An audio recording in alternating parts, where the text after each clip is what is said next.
Hey guys, today I will be making a 2024 presidential election prediction between incumbent President Joe Biden and the worst possible individual that the Republican Party could nominate in 2024 to represent them in the general election. So I did this pretty objectively, and I basically selected the worst possible GOP nominee by taking a look at the approvals of major GOP leaders, and Mitch McConnell, of course, not surprisingly, is at the very bottom of all this popularity list. If you do look at his net favorability, compared to other leaders, this is on 538. This is a couple of months old, but still it tells, the clear story that Mitch McConnell is the least popular Republican in the country, with a net negative 39 favorability rating. Ted Cruz is only at negative 11. This is among all voters. Liz Cheney, negative 4. Josh Hawley, negative 19. Even Marjorie Taylor Greene defeats Mitch McConnell at negative 22. Mitch McConnell's favorability is at 19%, so 1 in 5 voters approve of Mitch McConnell, while 59% of them do not approve of Mitch McConnell, and this is with, of course, 78% having an opinion on the Senate Minority Leader. So Mitch McConnell has controlled the Republicans in the Senate for over a decade now. He became Majority Leader in 2015, but he was Minority Leader, leader of the Republicans in the Senate since 2007. So he has been in power for a very long time. However, throughout that time, he has remained incredibly unpopular. If you look at Real Clear Politics here with more favorability polls for Mitch McConnell, as you can see, he is far and below zero on all of them. He's up to negative 50 in some of these polls. So really, there's never really been a point in time, anytime recently, in which Mitch McConnell has not been super duper unpopular. Compared to Joe Biden, he currently is not exactly in the best state either, but definitely his 44% approval rating is much better than that we see for Mitch McConnell. So I'm going to start off by actually filling in the solid states for McConnell, the states of Idaho, Wyoming, North and South Dakota, Oklahoma, Arkansas, his home state of Kentucky, Alabama, and West Virginia. I will also add the 3rd Congressional District of Nebraska. So these are really the only states I think Mitch McConnell is going to be able to win by over 15 percentage points. The states like Wyoming, the most Republican state in the country, so there's no matter what happens, he's going to win this state. This 3rd district of Nebraska, this is the most Republican voting bloc in the Electoral College, so there's no way that he's going to lose the 3rd district of Nebraska. Kentucky, I think, will actually be the closest out of all of these states. This may be Mitch McConnell's home state, but I don't think he's going to do that well. I only put it as solid because it was his home state. I think that he will still be able to perform better than he would if he was not from Kentucky, obviously. But in 2020 on the Senate level, he was able to defeat Amy McGrath by 19.5 points. If you look back at 2014, he was still able to win by 15.5. So I do think that Mitch McConnell, although he is not popular in his home state of Kentucky, I mean, if you look at Donald Trump's margin in 2020 in Kentucky, he won the state by 25.9%. So although Mitch McConnell is incredibly unpopular still in his home state, I do think that he does have the potential to still carry it by a solid margin. Now, for the solid states for Joe Biden, the West Coast, all going to be very solid blue. And up here in the Northeast as well, all going to be very, very Democratic. New York, Vermont, Massachusetts, Connecticut, Rhode Island, New Jersey, Delaware, and Maryland, all solid for the Democratic Party, as well as the 1st District of Maine and the at-large vote in Maine. So that's another 3 electoral votes for Joe Biden, putting him up at 157. Illinois, of course, 19 electoral votes, another very solid Democratic stronghold. And on top of that, I have 3 states that I want to add, with the exception of Hawaii. Hawaii will also, of course, not surprisingly, be a solid Democratic state. But there are 3 states that I will also be adding to the solid category because Joe Biden will be running against Mitch McConnell. And those are the states of Colorado, New Mexico, and Virginia. So for the states of Colorado and New Mexico, in 2020, Joe Biden won Colorado by 13.5%, and New Mexico by 10.8%, and Virginia by 10.1%. So these 3 states, they were both in the middle of being likely to solid, and I think against Mitch McConnell, there's really no doubt that all 3 of these states are going to be solid. 2016, the margins were not good for Hillary Clinton, around 5 to 8% for all 3. 2012, Barack Obama did not get anywhere close to winning these states by solid margins. However, you do have to note the fact that these 3 states are states that have been relatively trending to the left in the last couple of decades. If you look, Obama barely won these states. Joe Biden, who, is not even comparable to Obama's popularity and charisma, he barely won these states he actually did win these states by better margins because of the shifting demographics, especially by party ID in these states. If you look back 2004, all three of these states went to George W. Bush. 2000 as well, all three of them went for the former president. So all three of these states have had Republican voting histories. If you look back even further, they have voted Republican quite a few times. Before Barack Obama, the last time these three states voted for the Democratic Party was all the way back in 1964 with Lyndon B. Johnson. So definitely, I think these three states will be solid for Biden in 2024 against Mitch McConnell. As well as that, I will be filling in the likely states for Mitch McConnell now. Starting off with these states of Montana, Utah, Missouri, Louisiana, and Tennessee. So these are all states that you would expect to go to the GOP. I think that there's really no way that Biden is able to win these states, but definitely these are states that Mitch McConnell will not perform as well in compared to a stereotypical Republican or Donald Trump. I will also be giving him the at-large vote in Maine or in Nebraska as likely. I think that he will definitely win in the state of Nebraska. It is at the end of the day still a very Republican state, but it's not going to be the solid margin that we saw for Donald Trump both in 2016 and 2020. So this puts Mitch McConnell up at 89 electoral votes with his solid and likely states. Joe Biden, with just his solid states, already up there at 208 electoral votes. And looking at the results here in 2020, you can see that states like Louisiana plus 18.6%, Mississippi 16.5%, Tennessee 23%, Missouri 15%. It's easy to see that Mitch McConnell is not going to be able to break 15% in many of these states, but I do expect him to stay above 7 in all of these states. I think that these states are still at the very end, the very, very Republican states, and it will be quite difficult for the margin to drop too far below 7% in any of these likely states on this map.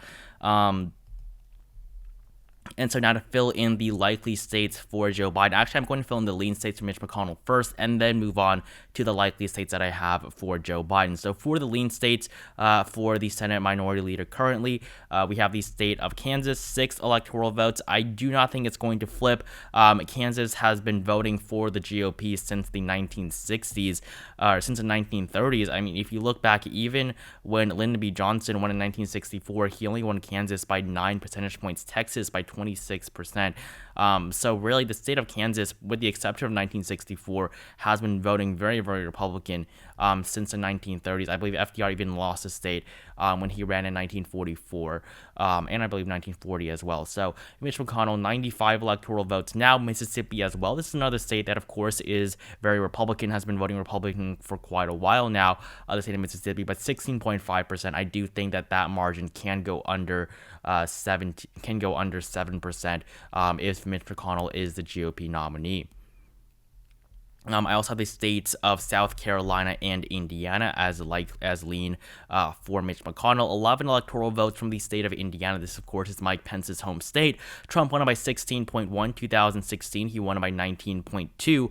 The state of Indiana is not as Republican as it is now previously. 2012, Mitt Romney won it by 10.2%.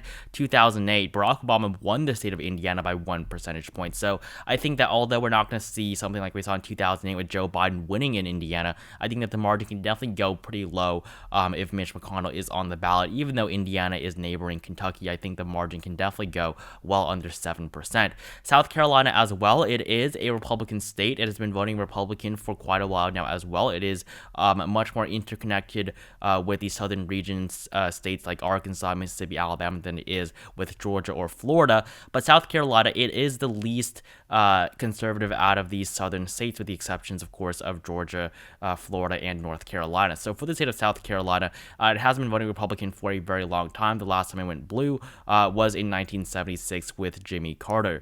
But ever since then, the state has been voting Republican. It's been solid quite a few times, like we saw in 2004 by 17% for Bush, 2016%. But after 2008, it has been voting likely for the GOP in all of these elections. 2016, Trump got pretty close, winning it by 14.3, so very close to a solid margin margin there. But 2020, it went down to 11.7. So definitely it's going to go under 7% for Mitch McConnell, but still, nonetheless, a victory for him in South Carolina. And then in the 1st district of Nebraska, that is the final one, I think the margin is going to drop from being likely by 14.9%. So almost, you're very close to being solid for Trump. But for McConnell, I think that it's definitely going to go under 7%. Now, moving on for the likely states now for Joe Biden, we have quite a few of them. Going from left to right, I'm going to start off with the state of Nevada. I don't think it's going to be solid, but I think that it's going to be pretty close to that. The last time that Nevada voted likely was in 2008 when Barack Obama won it by 12.5%. He then did win it by 6.7 in 2012, and both Joe Biden and Hillary Clinton in 2020 and 2016 won Nevada by 2.4%. So I think it's going to be a big jump for Biden in Nevada, but not enough to make it solid.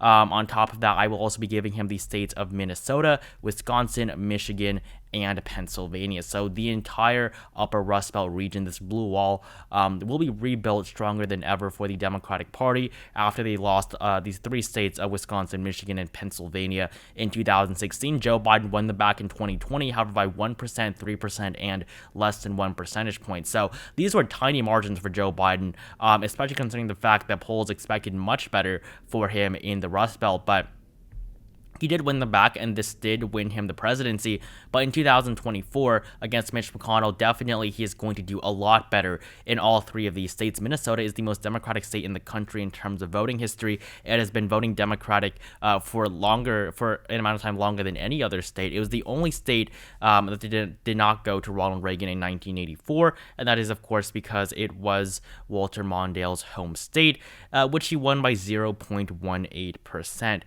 So definitely a really, really small margin of victory for him there. But, because of this technicality, it is the state with the longest Democratic voting history. But I don't think it's going to be solid. Even Barack Obama was not able to win it by a solid margin in 2008. He won it by 10.2%. And the fact is that this state, it is not the most liberal state. It has a very long Democratic voting history, but it is by far not the most liberal state, which is why it's not going to be solid on this map against Joe Biden either. I will also be giving him the state of New Hampshire. I think that's going to be likely for the incumbent president as well in 2024 in this scenario.